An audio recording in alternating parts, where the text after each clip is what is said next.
to week 11 of the GLIAC Weekly. Tony, our last GLIAC Weekly, and then we go into super region stuff. You ready for all that? Yeah, man. I can't believe that we're here already, man. It's already the end of the line. No doubt, no doubt. Well, for those tuning in, we are live, and we will go ahead and I will, we're going to be talking specifically about Super Region 3 and also primarily the GLIAC look at the playoffs. We've got a few scenarios to kind of talk about, a path for the teams to get in and what have you, and we'll also review the action from the week that was. And Tony, let's go ahead and kind of start off with some of that. Here's our scoreboard that we have for the week. And, I tell you, Davenport, 52 points, that jumped out to me because that hasn't really been their situation, putting up big numbers. And the other thing that really stood out to me, Tony, was Michigan Tech getting goosed Yeah. because that offense has not been that situation where, we don't expect them to score. Yeah, well, we talked, and I've probably been maybe it's sometimes a little bit too harsh about their inability to run the football, particularly when you think of it through the lens of how we normally think of Michigan Tech, right? It's, if you go back through the late 80s and certainly through the 90s and even through the aughts, they had back after back after back, and for them to have dudes that would go junior senior year and go 12 1300 yards both years and all that kind of stuff, I mean, that was just part of who they were. And for them to average basically for the season about 100 yards a game as a team rushing, and I want to say last year they averaged under 100 yards. I mean, it's just not what you're used to expecting from them. So Yeah. so for them to be then that struggle that much that they weren't able to put up anything in that game, that's especially on senior day and whatnot, boy, that's a tough look. Well, let's go ahead and kind of start in with what we felt was certainly the biggest GLIAC game of the day, and it was a huge game nationally as well, playoff implications and things of that sort. And we'll go ahead and pop right on into some of the video here, Tony, and I'll let you go ahead and kind of talk a little bit about some of the action and what occurred. Yeah, no, this was a great game. Really enjoyed being there.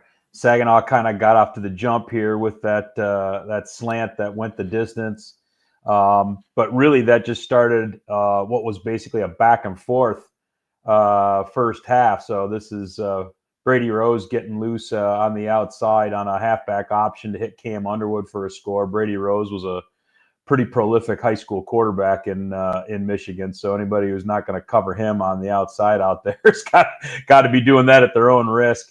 But we really saw Mason McKenzie just kind of be the offense for Saginaw Valley. You see him getting loose on this one and punching it in. And I think that was the thing that was kind of thematic throughout the day, was that if Mason was able to find some running lanes, Saginaw moved the ball. If he was able to find somebody open, Saginaw could move the ball.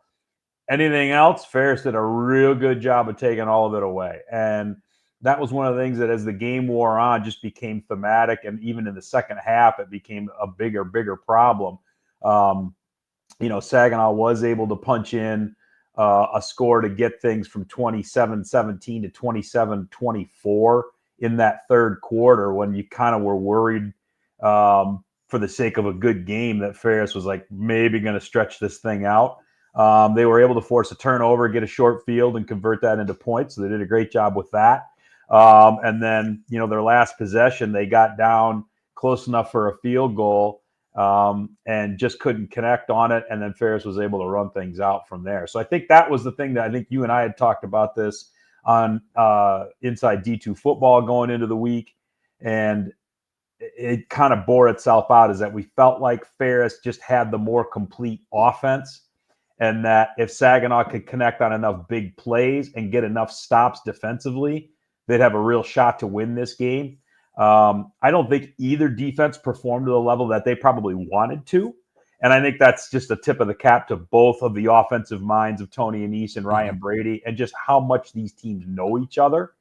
The offenses, especially in the first half, man, I mean, I think, like I say, I texted both you and Chuck, like, man, these offenses are operating at a high level. I mean, there were there just weren't a lot of balls hitting the deck, and not a lot of mistakes being made, and it was high level football. And then second half got a little clunkier and a little grungier, but Ferris is well suited to grind those out, and Saginaw came darn close, and just that half a beat short in this one. As I'm watching Ferris go down the stretch, it feels to me like they are leaning a little bit more on Brady Rose. Yeah, a little bit. Because he's been a guy that they know that they can count on in big games. Let's be honest, he's been a big performer for them in national championship games. Yes. And this is nothing new to him. And he's such a multifaceted player. I mean, when he can go on a jet sweep and stop and pop, that makes the different defense kind of not exactly have the safety come downhill on that either. For sure. So, he was fantastic in this game, despite the fact that he only had a handful of touches. But that's part of what he does, is when he does touch the ball, you kind of have to take notice and figure out, all right, what are they trying to do, or what kind of trouble am I in here? Because he's usually pretty good at wreaking some havoc. And I think this was another game where we've talked about it, but I think it's hard to overlook is just how much this is now Trent Chambliss's team. I mean, he is in full command of that offense. And it had been a lot of games since he'd had a turnover. So when Saginaw was able to get him to fumble and then pick one of his passes off on successive possessions in that third quarter, or I take that back. Actually, I think the interception happened in the fourth quarter. No, third quarter. I got it right. You just kind of got the sense that, okay, maybe he's not invulnerable. So, if anybody's going to try and be able to beat them in any of the games that are coming up, figuring out how to get him to make some mistakes is going to be critical, because if he doesn't, it's going to be a long day for you. This is an outstanding test for Ferris to have. Absolutely. They passed the test and play probably as good or better defense than they're going to see in the postseason, if we're going to be really honest about things. Yep. Now, their defense actually played really, really well in this game. Yeah, I mean, both teams were held under 350 yards or in that neighborhood. So it's not like either teams went off by any means.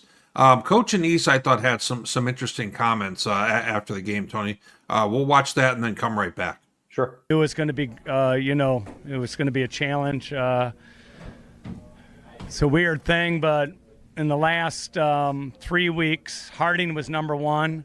They lost. And then Grand Valley was number one. They lost. And then Pittsburgh State was number one. They lost. And then here comes Ferris State. So thank God we held on because it's just been crazy. And I don't know if you guys realize this, but it's hard to win. Saginaw Valley State quarterback made some plays, scrambled out, especially in the early part of that second half. Talk about the effort from your defensive group, especially to make a stand, to finish out that game, no scores for the Cardinals in that fourth quarter to seal it. Yeah, I mean, you can look at Mason McKenzie, just running all over the place, 18 rushes for 90 yards, just making it very difficult on us. Hard to get to him. We really played hard trying to get to him, but he keeps a lot of plays alive, and that puts a lot of pressure on the secondary. So super player, two really athletic quarterbacks out there today, and I'm sure the fans had fun, but I didn't, but I'm happy to get out of here alive. Absolutely. I know. And you know what? I thought that was fitting, because we kind of thought this could be that game for Ferris. Oh, yeah. And I thought it was fitting that he went ahead and kind of mentioned Mason McKenzie, and the fact that we've kind of talked about the fact that they both have that ability. Once they get outside the pocket and they're off and running, you really don't want that if you're the defensive coordinator. No, you don't. You don't. And Mason McKenzie, both Trent Chambliss and Mason McKenzie are West Michigan kids. And I know there were schools other than Saginaw Valley that were real interested in him. And I'm pretty sure Ferris was one of them. I think Grand Valley might have been one of them. I mean, that was a kid who was recruited pretty heavily. And so he's got that kind of a skill set that all those teams really, really look for. And so, yeah, and the thing of it is he's only a freshman. So, I mean, when you look at what's ahead for Saginaw Valley, as long as he stays around, I mean, he's only going to get better. If they could put a couple more pieces around him and that offensive line continues to mature, Saginaw is going to be a problem for the next few years within the GLIAC. So, lots of exciting things to look forward to from them. And you know what? A tip of the cap to Coach Adise for recognizing our poll that he was talking about. He wasn't talking about the AFCA because That's right. Valdosta's number one in that one. That's so right. he knows which one's legit. Let's not kid ourselves. That's right. That's right. So moving on throughout the league, Wayne State gets off the schneid in a big way here. Champ Edwards is back, and they were able to, we got 228, rush yards for them. I don't think either one of us saw this coming in this kind of way. No, and I'm just thrilled to no end that you're one of a fellow user of the phrase "get off the schneid." Happy for the Warriors because that's a group of kids. I mean, we talked about how all the teams that have struggled in the GLIAC this year really do play hard, but these Wayne kids, man, I got to call their game at Grand Valley a couple weeks ago. I've watched a lot of their games this year, and man, they really do play hard. So to see them finally get rewarded helped out. Champ Edwards being back certainly made a big difference. The funny thing is he typically is their leading rusher, and I noted down here that they had 3 ball carries over 50 yards in this game. Champ Edwards wasn't one of them.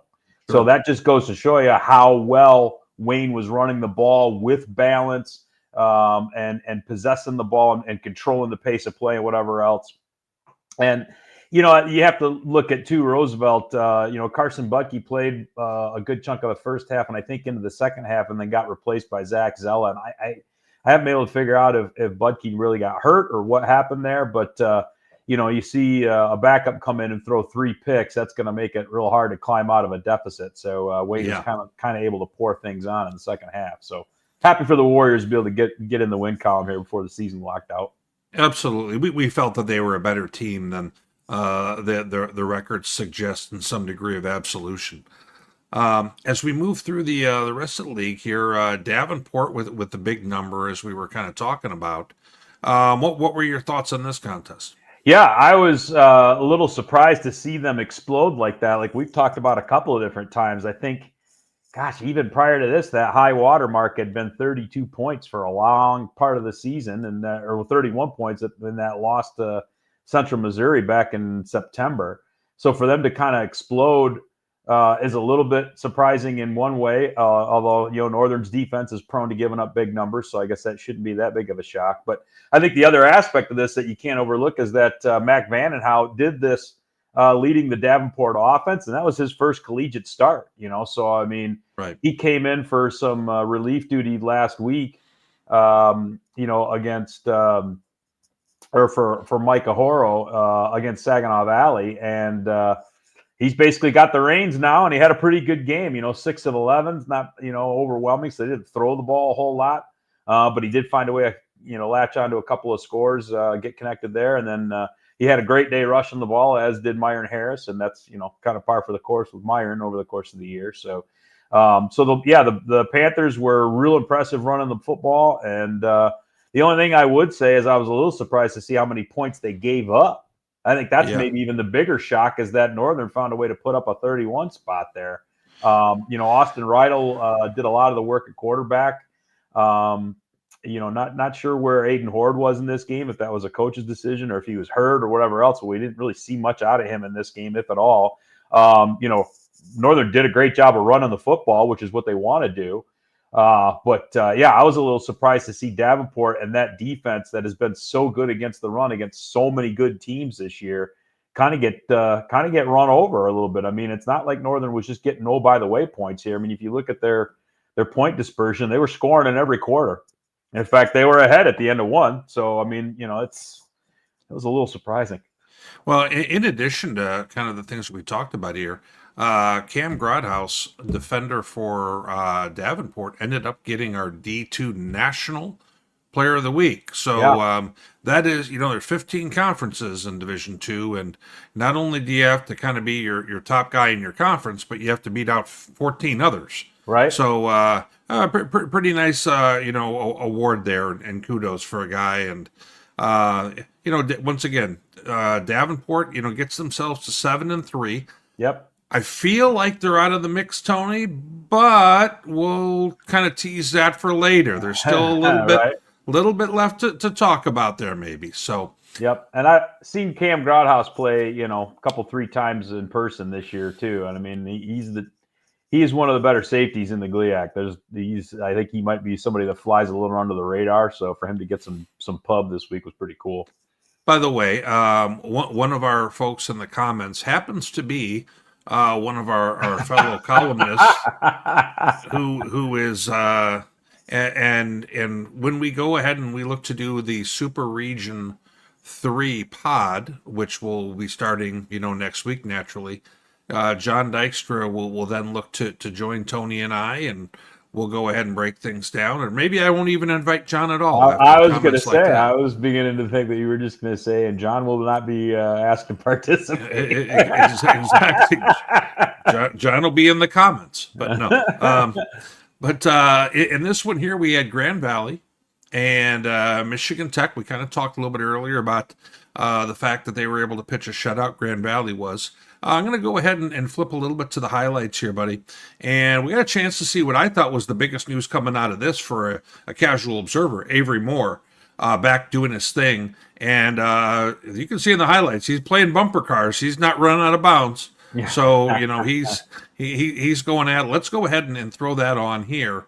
And I'm just going to let the video roll here in a 20-0 game. Obviously, not a ton of scores, but that was the first video I saw. I thought, okay, he's good. He's going ahead and hitting people and so forth. And this to me looked a little bit like the Grand Valley offense I would expect. Yeah. You get a little bit of quarterback run mixed with Eichelberger, and that's a real tough defend. And then you go ahead and you put that with Kyle Knott catching passes and tight end ball here and some things like that. Yeah, that this is really what they want to do, isn't it?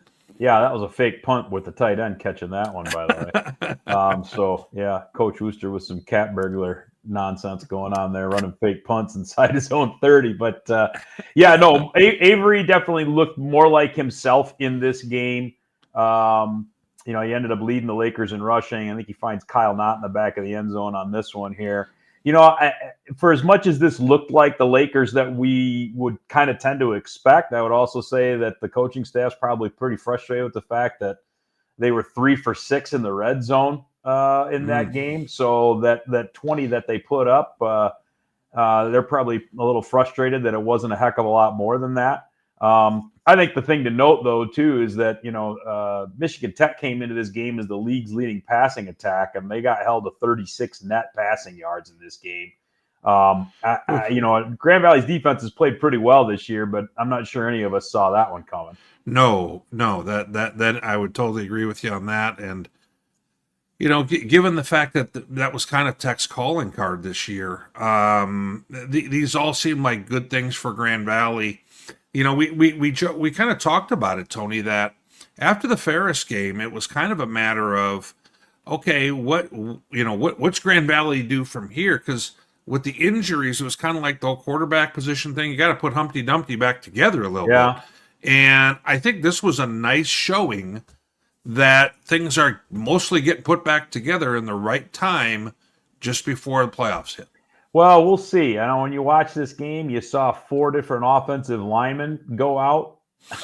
And I don't know how many of them returned, if any. I don't know what the severity of any of that is, but if any of those are significant, you might still have some Humpty Dumpty action going on down at Roosevelt on Saturday. So, but in general, yes, this offense,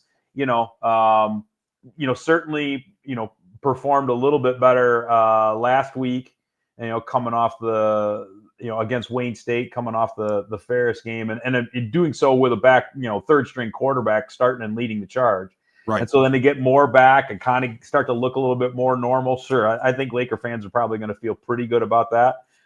Again, not finishing drives is always going to be something that coaching staffs are concerned with, but in general, the offense did pretty much what it wanted. It was reaching up towards 500 net yards, and I think they had time of possession was in excess of 40 minutes. So, the Lakers pretty much did what they wanted to when they had the ball. Yeah, that's going to win some ball games. So, as we're moving through, I'll let you kind of talk a little bit about the players of the week. Well, yeah, we pretty much have talked about the 2 Davenport players already. Mac Vandenhout in his first career start. getting the nod here for Davenport, and then Cam Grothaus obviously, got our National Player of the Week here on D2. But it's cool to see Griffin Milovansky get some love for Wayne. He had a pretty monster day. He broke a couple of school records, both in terms of, I think, consecutive PATs made, but also total career field goals made.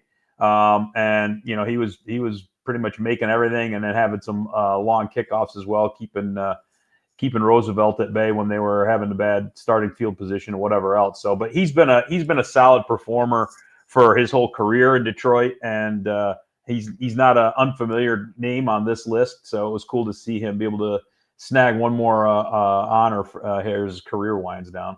Absolutely. Well, that kind of moves us on into where do things sit in the conference. Ferris State. Now, I forget. You help me out with this, Tony. If Ferris were to lose and Grand Valley were to win, would it be 2 conference championships, both getting a split, or does the GLIAC go ahead and give it strictly to Ferris at that point? I don't know the answer to that with absolute certainty. I know at one point the GLIAC never did tiebreakers. It was always shared championships. They may have changed that at some point along the lines. We haven't had to worry about it for a long time. Well, right. If they did, I'm not aware that they did. So my inclination is to still say that, okay, it would be a shared championship. And I think I'm probably right, because I know, the last couple of years when Davenport's been, playing Grand Valley on the last week of the season, and if they were to knock Grand Valley down to a loss, then it would be Davenport, Ferris, and Grand Valley all with losses, and there was going to be a share to the title. So my hunch is it's still pretty much a share, regardless of any head-to-head implications. Sure. Let's go ahead and take a look at the news of Monday afternoon. Yeah, right. Which was the regional ranking, and oddly enough, when we were on our Sunday show, I know you didn't have a chance to see it. You guys had family stuff going on. Yeah. But our projection was exactly what came out for Super Region 3 in order and teams and everything. And we have it right here. And in yellow, we've got the GLIAC teams highlighted. And, there's some interesting things going on in a peripheral way that I don't know if that many folks have considered. Now, obviously, we can see that Ferris and Grand Valley, if we give a look at this KPI category, which is all of a sudden, I spoke on Thursday. Stylish. Yeah, right. Yeah. It's kind of the new thing. And I had a chance on Thursday of this last week to talk with the committee chair, the national committee chair, Dennis Francois, who is, and I called him on behalf of Inside D2 Football. We probably talked for 45 minutes or so. And my takeaways from him were that KPI is a big thing this year. It's a first-time thing, and they love it. Okay. And it's the second category from the right. And essentially what this is that you get a point value based on your wins or losses, whether you played at home or away, and the value of the opponent that you played. Okay. And I'm actually good with this because I'll be honest, if I look at that KPI column, Tony, and you look at the higher numbers, they kind of go along for me with how good the teams are. Pretty much. And you could make a case that Harding, maybe they could even be up higher, but they're getting hamstrung by a head-to-head loss with Ouachita. Yeah. That's all that is. And so it is what it is. Ouachita was the number one team originally in this, undefeated. They lose, and who takes it worse? Harding. So, all right. But right. But as we kind of look down the page, we've discussed a lot of the other participants quite a bit. Indy is now slotted up to 7, which is really just speeding up the process because, Tony, we knew they were going to be 7 anyway because of earned access. Sure. Well, it is what it is. That's fair. And to be honest with you, I mean, look, they still are a 1-loss team with a whole slew of 2 and 3 loss teams below that. Mm-hmm. So while the GLVC week in and week out just is not the same level of rigor that the Yeah. GLIAC or the MIAA or the GAC is, and that's not to disparage them. It just that's been proven out over the course of playoffs and whatever else over the years. So for the committee to find a way to apply the criteria in a way that at least takes that into account without overly penalizing Indianapolis, I think is a fair way to do it. I was never a fan of the premise that they were automatically going to end up on the 8 or the 9 line and would get in via earned access. For as much as that conference doesn't have the same rigor as these other ones, they're still 9-1, potentially 10-1, and their strength of schedule is going to be decent enough that, if you look at the way that their numbers bear out, earned access was never, in my mind, right. If we'd have had a whole bunch of 1-loss teams, I guess then that could have been an argument. But the idea that if there are 2- and 3-loss teams behind them, them being in that top 7 is absolutely warranted, and I'm glad the committee has it that way. The idea that they were going to have to get into access earned access always bothered me. Well, and on social media, Southern Arkansas had gone from 10 to what's probably the 11 line because they're not in the top 10 anymore. And they were frustrated with why are they no longer in the top 10.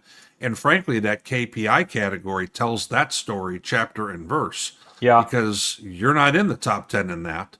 And you are 1-2 against teams that are 500 or better.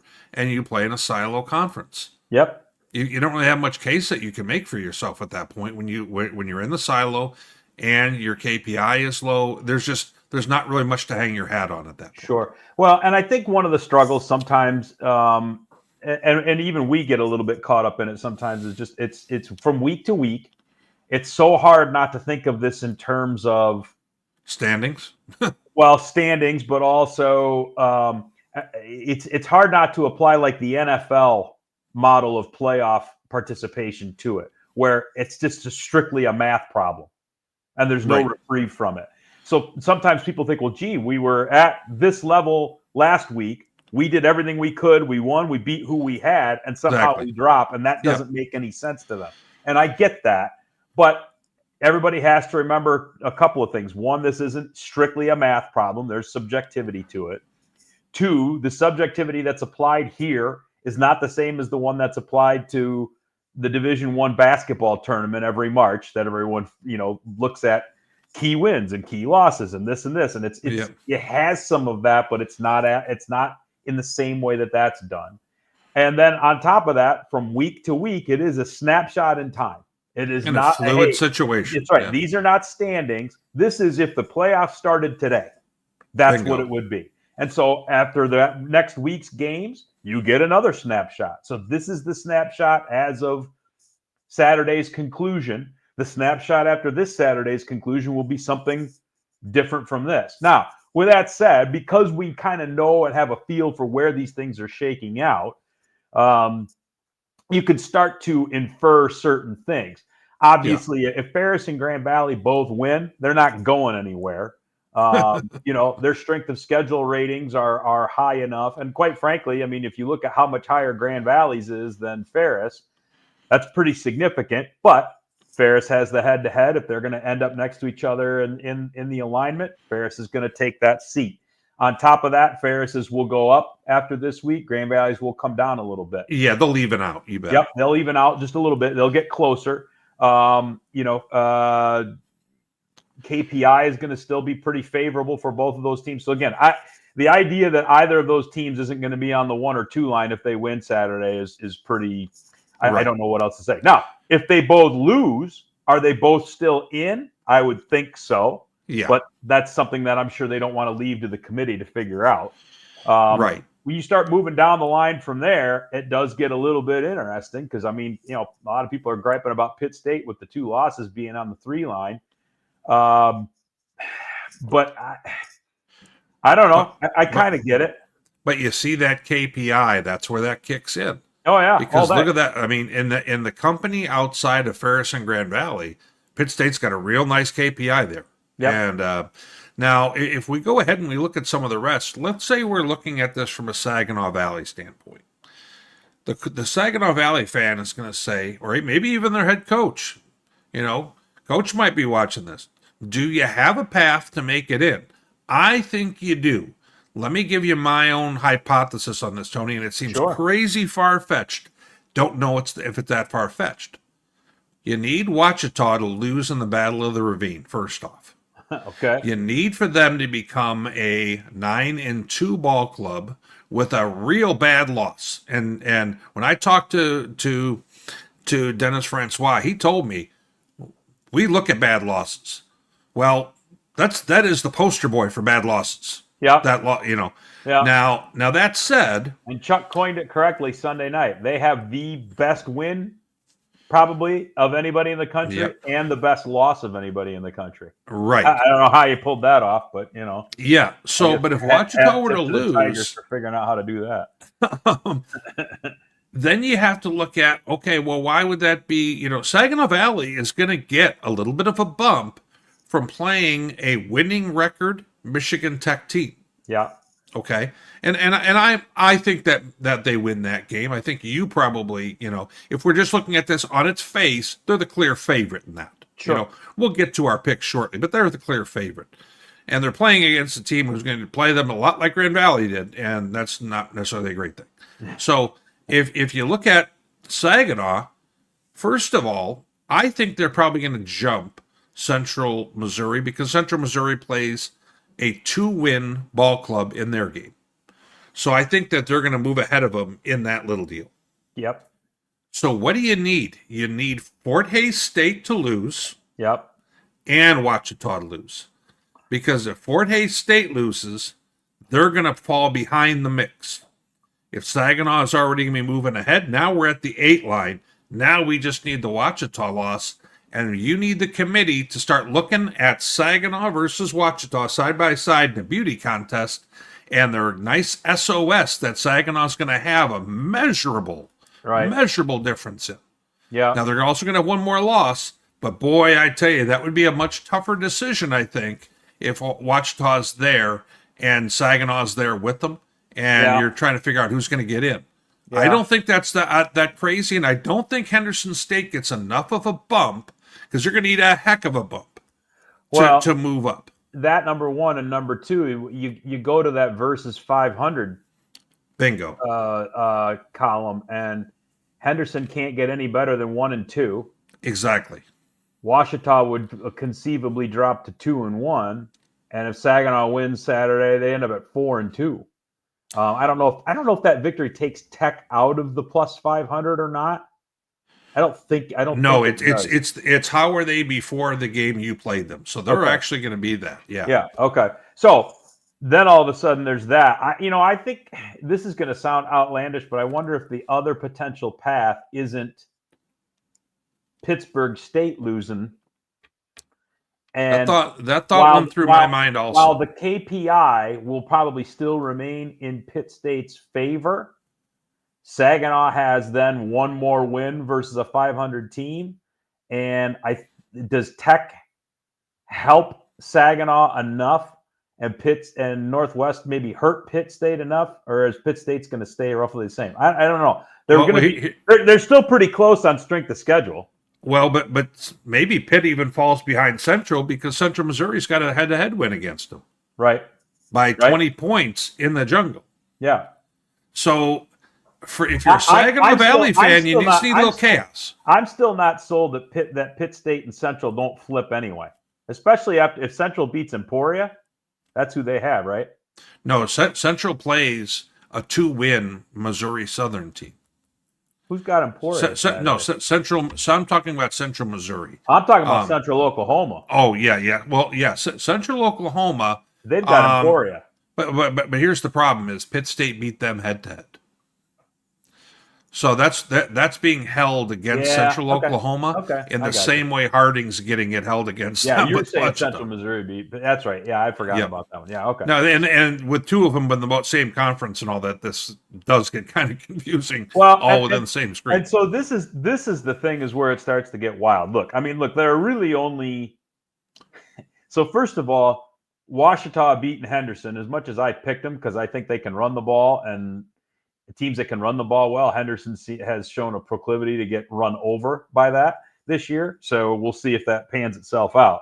But that to me is a complete wild card because I mean that game is just a free for all rivalry, everything nothing else like it. So I mean I there are a lot of throw out the records games in Division II. I don't know if there are any that are more unpredictable than that one. and Henderson got him a year ago. Correct. So you've got that one. That's a variable. I also think that what Pitt State and Central Oklahoma are going to do is very unpredictable. The MIAA this year has been like your northern sun, man. These are just, they're just free for alls, man. I mean, you don't know what the heck's going to happen from week to week.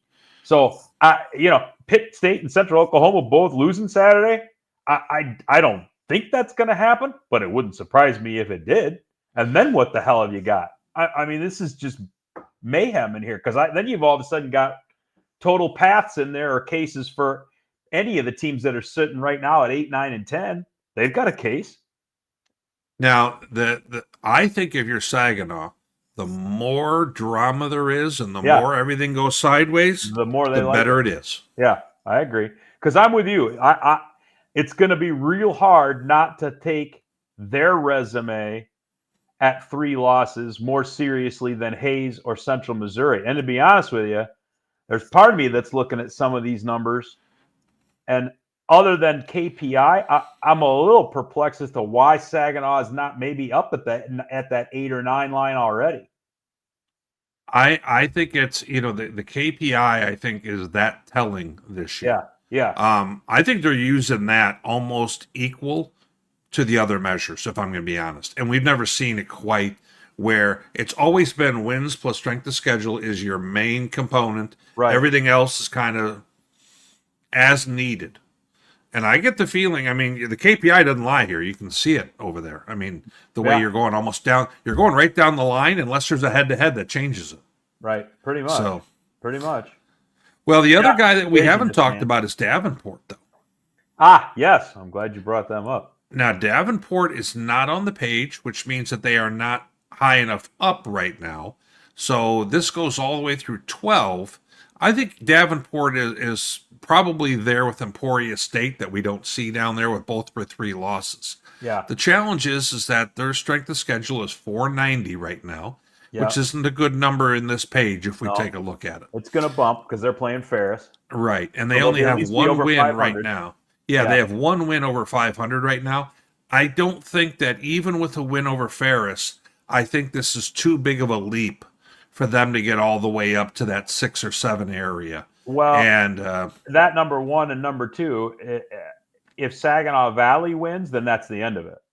Because they got the head-to-head. Saginaw's got head-to-head over Davenport. So even if Davenport were able to find their way up to, let's just say Hayes and Central all lost and Southern Arky drops 1 and whatever else. Let's say they could find their way up to that 8 line. Saginaw's still going to block them from head-to-head.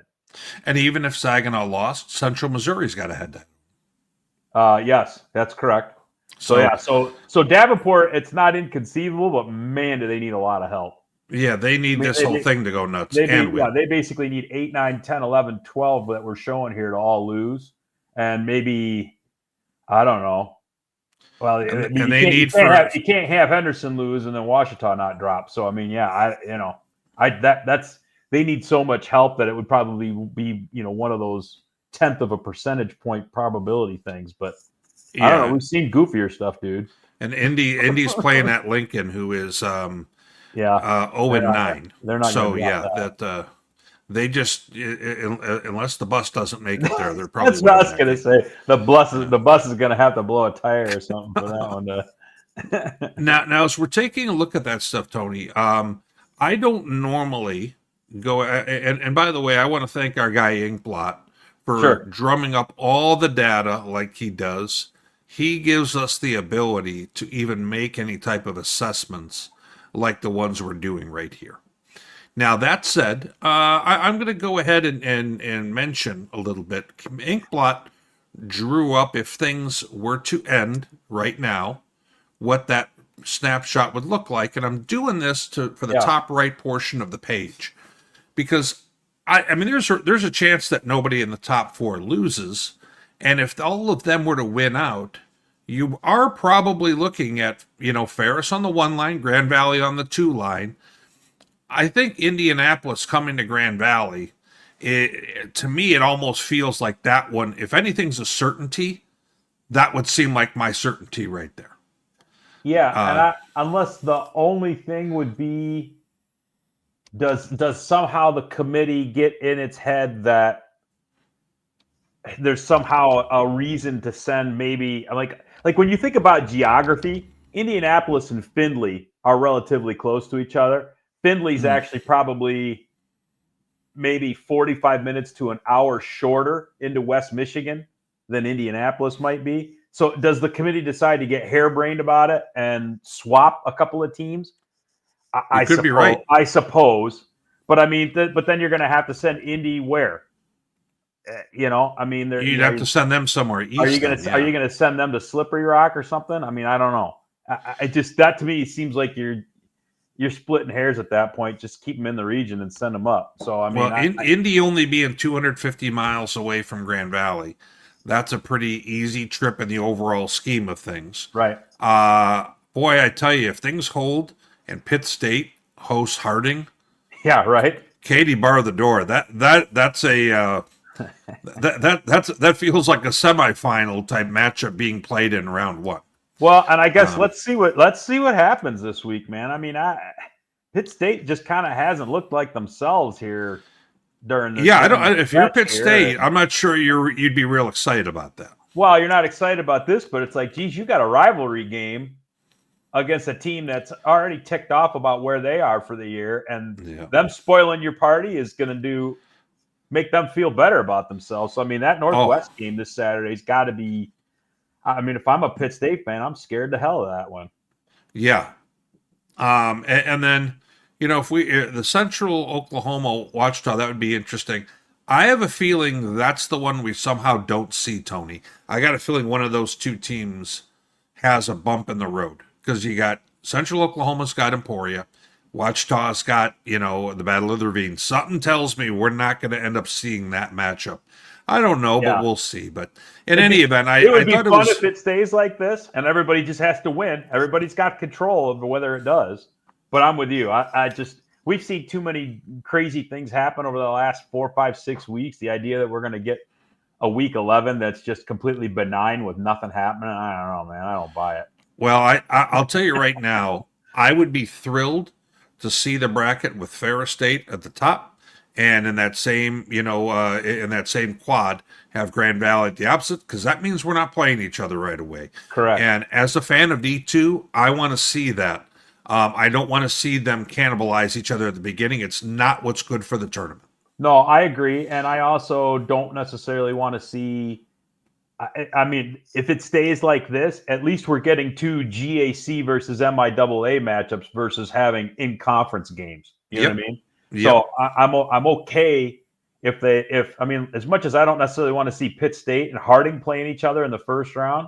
I mean, if we're going to talk about what's good for the tournament, that isn't real good for the tournament either. But at least they're not playing conference foes again. But you know what, though? We're at some point when you take a look at Grand Valley, Ferris, Pitt, Harding, somebody's going to have to play each other in the first round with those guys. You know what I mean? It's just kind of the way it's shaping out. But it is shaping out that way. But gosh, if you could have found a way to at least get those 4 teams to the Final Four in the region, that would have been a path to that. Would have been at least been cool. But absolutely.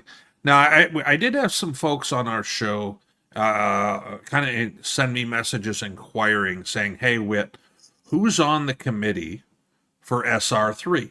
Yeah. And this is published information. It is. In the top left corner, in the pre-championships manual. I'm not breaking any news here, but and I want to mention of the 8 representatives, we have a combination of head football coaches and athletic directors. Sparky McEwen, a name that you obviously know very well. Rich Wright, yep.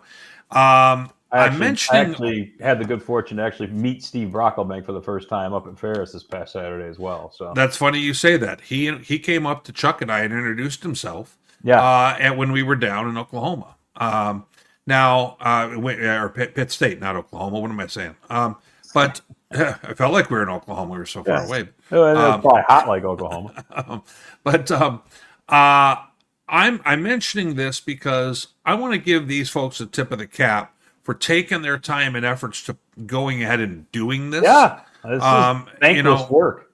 Yes, and they get more crap from guys like you and me than they probably deserve. Well, and like David Sharp's been on this plenty before, I know that. And I need for everyone to realize that just because these people are on the committee, that doesn't mean all of a sudden their teams are getting special treatment. When their team gets talked about, Steve Brocklebank can't talk about his team during these meetings. That's how that works. And so these folks, we need to be on the right side of this, not trying to, poo-poo this somehow.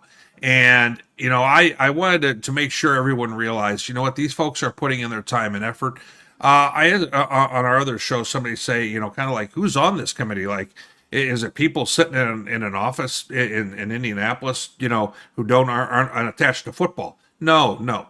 These are engaged people. Mm-hmm. Athletic directors stand on sidelines. They watch football. They're familiar with this. So, and the football coaches are too. And I think that having guys like Rich Wright on here, and, let's be honest, Rich Wright and his Northwest team almost didn't make the playoffs just a few years ago. In a situation we thought that they were clearly better than Truman. But that's who they almost got ousted by. Right. It's good to have someone like Rich Wright on here to say, you know what? We need to find measures and go ahead and look at things to truly get the best 7 we can in here. And that, if that means conversations about that group of 10 that we were looking at, I'm all for it. I mean, they're never going to take historical reference and put that in here. Let's be really honest. They just won't. But having some real good football minds in that room, I like it. I like it a lot. I agree. Well, Tony, let's go ahead and let's move on over to our slate of games that are obviously going to have a whole lot to do with who's going to be in this dance or not. Right. Because if these teams don't take care of business, then all this is just talk anyway. So our first game, and we're going to go ahead and we'll kind of walk through the slate game by game. Yeah. I'm going to go ahead and we'll start off with Northern Michigan at Wayne State. And by the way, before we get there, I have one. I was going to address a comment that I missed that for a moment here. Give me 1 second, Tony. Okay. I thought John Dykstra brought up an interesting comment here. Wish we could have gotten Saginaw, UCM in non-con. Davenport was a good game, but Saginaw, UCM would have been fun.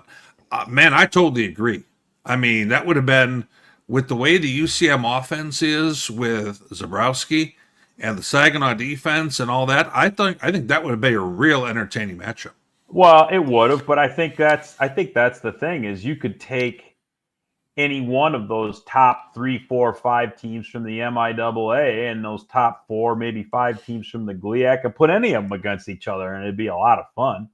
I mean, I'd have been cool seeing Grand Valley play Emporia. I would have been cool. Right. Obviously it was awesome that we saw Ferris and Pitt State.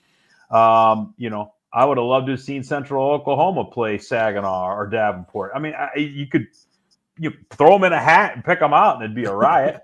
So I agree that super explosive offense against that really stingy defense, especially led by a guy who knows the MIAA stuff so well. Yeah, that would have been really, really cool. But I mean, hell, I'm a beggar, not a chooser. I'd have taken any of those matchups I could have gotten my hands on. And also, Steve Strang mentioned tough draw of GV there. I think for an SR3, I don't think there's any easy draw. I mean, let's be real frank. I mean, if we take a look at that, I mean, no matter how you cut it, okay, maybe some of the first round opponents, you can make a case that some of those will be double-digit favorites. After that, round 2, no. I mean, you're going to have some of the top 5 teams in the nation lining up in that round. And at the end of the day, let's not forget, if that's how that were to pan out, Grand Valley earned a 2 seed. So they deserve to open up against somebody that maybe isn't quite at the same level as the other ones. And that's why, we were still so frustrated last year by what the committee did in that. And I believe it might have been the national committee that did this, not the regional committee that, made, Grand Valley was on the 2 line last year. And Ferris's resume was far better than that of a 7 seed. And yet somehow they still end up basically playing the 7-line game at Grand Valley in the first round. I just, it was penal to both teams, and I still don't understand it. Whereas there's nothing that anybody would consider to be unfair or unrealistic about the way this would be set up right now. And hey, Indianapolis is going to come in there and say, hey, they don't give a rip. If that's how it ends up happening, they're going to play loose. They're going to play without anything to care about. And they're like, hey, we won 10 games. Kiss my foot. We'll go up and beat Grand Valley. and Grand Valley's lost to Indianapolis before. So, I mean, not in the playoffs, but it's not like Indianapolis is going to go into that game afraid if it were to happen. So I don't know. No, it's the playoffs, man. It's the playoffs. There are no easy draws. Right, yeah. And especially in this region. They just aren't. Now, I should have mentioned this also. Our old buddy Armo, if they used historical reference for the playoffs, then Massey would be the natural fit and forget anyone else outside of – yes. That's just a small flaw. Just seed the top 7 MIAA teams and call it a day. Yeah, all of a sudden Nebraska Carnies get in the 7 game, 7 line. But well, let's go ahead and I probably should have hit those up on the other slides. That's my fault. Okay, so Tony, do you have a thought as to going with Northern Michigan, or now with Wayne State kind of getting things going in the right direction? Are they a pretty healthy favorite here? I would think so. I mean, Northern has played their better games at home. This is definitely not at home. I don't know what they've got going on at quarterback. I mean, Rydell had a decent game, in his first real action. I don't know what's going on with Aiden Hort. I don't know if that's just a plan or they're trying to kind of work towards the future. I really don't know what's going on there with Northern. Whereas on the Wayne side of the ball, if Champ Edwards is healthy and is playing and has a good game, Northern's not going to be able to keep up with this. There's just not enough diversity in that offense, and they're not at a point yet like a Harding that they can run an offense where you throw it only 5 or 6 times a game and you can physically dominate people and keep the ball away from them and score on a high percentage of your possessions and then play lights out defense behind it. 42 points a game allowed. You can't. That doesn't mesh well with running an option style offense. You got to be able to give up a lot fewer points than that. So yeah, this to me is Wayne's game unless they do something really surprising. I'll be interested to see how long Northern continues to go along with what they're trying to do offensively and so forth. Yeah. Or if that, at some point it just is no longer what they want to do offensively. But we'll see. I stand by what I said from the standpoint of I think they can get themselves there, but they got to get that defense shored up. I mean, you can't employ an offense like that and not play really good defense behind it. Well, we kind of felt like Roosevelt earlier in the year was going to scratch more than one win, but it seems like things offensively of late have success has been kind of hard to come by and moving the chains, and I don't think that gets any easier with Grand Valley trying to get themselves ready for playoff mode. Right. Certainly Grand Valley gets a chance to go get some deep dish pizza. No, that's how I would see this game, of course, but. No, Grand Valley here with their. Do you think that we're going to maybe see a little bit of Avery Moore, but at the same time, do you think we also see if they can sharpen up and get some good reps for the other guys who need to be ready at quarterback in the event that Moore's Moore re-injures himself? I think that's a possibility, and so obviously the more effective that Moore is in the early going, and the better Grand Valley does of actually moving the ball and finishing drives, creates the opportunity then for that lead to be stretched out far enough where they feel comfortable doing that. The funny thing is if you look at Roosevelt statistically, I mean, you don't see a lot of one-win teams that are holding opposing offenses to just barely over 300 yards and only 27 points a game. Those are stats that you see from teams that are typically 3-8, 4-7, maybe even pushing up towards 5-6. It's like they're getting there, they're getting closer. They play pretty decent defense. Their offense just isn't clicking just right yet. So for them to be playing defense at that level and still only scratched out one win is a little bit perplexing, to be honest with you. So I think this is actually a really good game from the standpoint that Grand Valley still is showing that they've got some work to do. I don't think anybody's going to confuse Roosevelt's defense for Tech's defense from last week, but obviously Grand Valley probably feels like the get right action that they need to have going in here. And Roosevelt's going to, again, play with nothing to lose and say, yeah, all right, we're going to find a way to ruin your season. Let's have at it. I would also have Grand Valley kind of handily in that one. Yeah. You know what? I look at this game, Tony, and I think to myself, man, I would have really liked to have seen this game about 3-4 weeks ago. because Tech has just kind of gone on a slide here, and their offensive production just hasn't been what it was. And at the same time, I feel like Saginaw is playing playoff caliber football. Oh, yeah. No doubt about it. This seems like a real tough ask. Yeah, and so there are a couple things at play here. Tech is sliding because I think 3 of their last 4 are Ferris, Ferris, Grand Valley, and Saginaw. I think they might have even played Davenport in there too. So it's like their schedule was back and really heavy. The only thing I would say to look out for in this game is that when teams play against Ferris, Saginaw, or Grand Valley, the physical toll that is taken on them when they go into the following week is palpable. And so that game Saturday, Saginaw Ferris, was physical like you would expect. I wouldn't be surprised if this game is actually pretty close through the early going and maybe even towards halftime, just because Saginaw is going to feel the effects of that heavyweight bout that they had a week ago. That doesn't mean that I don't think that they'll stretch it out eventually. I just think Mason McKenzie's too slippery and has too much big playability, and you saw what kind of difficulty Tech had containing a running quarterback last week. I also think Terrence Moore had a real rough game this past Saturday. I think he has a big game, kind of gets back on track in this one.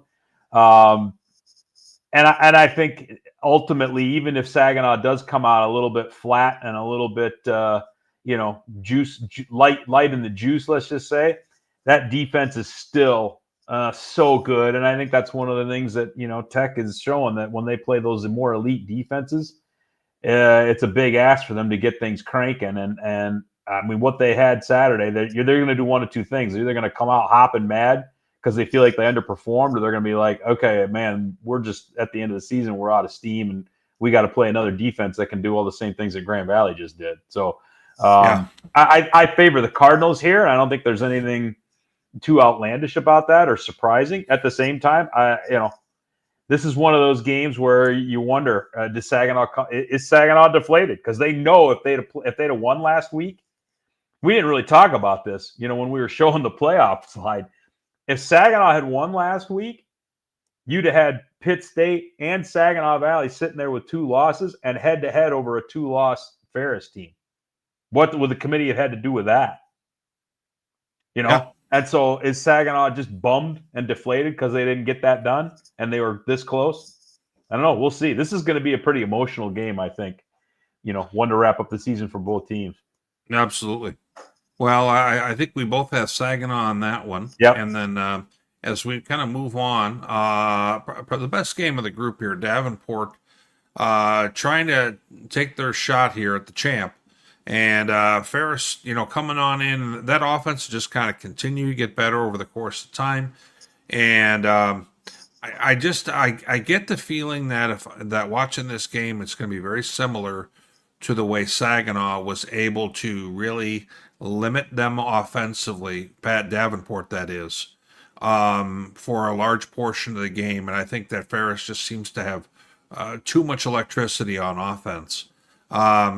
Do you give Davenport a chance to knock out Ferris here, or do you think it's just too much of an ask? No, I mean, in general, I think it's too much of an ask, but at the same time, there are factors in play in this game that were in play last week as well. So Ferris now is going to have that. They played that tough physical game against a Saginaw. There has an effect on teams. I don't care who you are, how good you are. And Davenport's going to come in and be ready to play physical as well. And much like last week, with Coach Brady and Coach Anise knowing each other so well, you got the same thing here. Coach McEwen was on Coach Anise's staff also. So these teams know each other extremely well and know what the tendencies are. My concern is hey, Northern ran the ball really effectively last week, and that's exactly what Ferris wants to do. So, if I'm Davenport, I'm thinking to myself, man, I got to find a way to stop that Ferris run game and make Ferris throw the ball more than they want to. That's your only way to do that. You got to force a couple of mistakes, find a way to get them behind, and put them in a situation where they become at least slightly predictable. If Ferris is allowed to play even with you or in front, and they can stay as predictable and as creative as they want to be on offense, you're just never going to overcome that.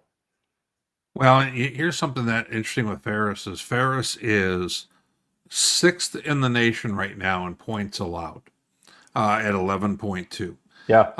Harding is number 1. Kutztown 2. You get the idea here. Yeah. And at the same time, you look at them on the other side of the football and you say, okay, they're 6th right there, and then they are also 6th in points per game. Yeah.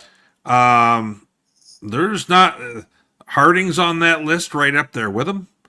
Valdosta's up there right now, and Valdosta, of course, had a big game that they never had to play, so that's a kind of a thing where they missed an opponent that would have been a big deal. But at the same time, we're talking about the top of the top here. Yeah. And I'll, as I've said it before, Tony, when I saw Ferris week 1 and they had 1 first down in the first half and they looked totally lost, I had no thoughts at all that we would be talking about them like we are right here, right now, as we enter the playoffs. Yeah, that's where you and I are different, Witt, because as much as they stubbed their toe in that opener. I think Chuck coined it pretty well, and I think it might have been in that first week 0, inside D2 that we did. They're still Ferris. It's not like they're just all of a sudden going to throw in a 5-6 season and look like garbage against a bunch of teams. It's just not how that is. So you knew it was only a matter of time before they got to this level. The funny thing is with these two teams, I still Davenport will play well enough defensively. I think that Ferris putting 50 burgers on Davenport, they could do it. I don't know if that's going to happen. These games seem to be that 27-7, 30-10 kind of games when these two teams play. So, if that's the path that they go, and let's just say Ferris mixes in a couple more turnovers than they were thinking, Davenport could keep it close. I don't know that I think that that's the likelihood, but I could see scenarios where that could happen. So, Ferris has still got to take care of business. I mean, Davenport's 7-3. I mean, it's. I get that they didn't have the best strength of schedule in the world, but they didn't play Little Sisters of the Poor week in and week out either. I mean, it's still 1 ball games. Well, and they've tested themselves out of conference, UCM, stuff like that. And hey, they absolutely had that game won. Yep, they absolutely did. 1 drop pass, and that skewed the whole thing. And that could be costing them, from being at the doorstep here as well. Well, gosh, think about Davenport with that game and Saginaw with Northwood. Could you imagine if Davenport had won against Central Missouri and Saginaw had beaten Northwood, and now both of those teams are still sitting here with 2 losses? Sure. I mean, it'd be even crazier than it already is. Well, I'm about to say we both have Ferris in that one, and we basically just got these games left, and then Sunday we'll get a chance later in the afternoon to kind of find out what the pairings are, and if you're obviously we know enough about where Ferris and Grand Valley look like they're projected to be. The Saginaw part I find very interesting because I think it's plausible that they could still end up getting in. I don't think it's likely, but I think it's plausible. I am plausible, but unlikely is how I would classify it as well. Yep. No, that's exactly right. Those are the exact 2 adjectives I would use. Well, I wanted to thank the folks in the comments for going ahead and kind of throwing in some additional thoughts and feedback and kind of tuning in with us. Tony, this will be the last of our GLIAC shows, and then we'll be going into the Super Region shows. And at that time, we're going to know what the bracket is. Yeah. So make sure folks who are tuning in, whether they're in the comments or online watching, we will be going ahead and having shows next week, and they will be Super Region podcasts is what they will be. We did the same thing last year, kind of scratched the surface with that. We're going to keep moving forward with that stuff and talk about the playoff matchups and get a few different flavors from folks who are on the panel here who are from different conferences. We'll make it a little more interesting as well. So absolutely. Well, Tony, thank you much for joining me again. Oh, and thanks, appreciate all the help with the show every week. We'll see you guys out at the games. Thank you.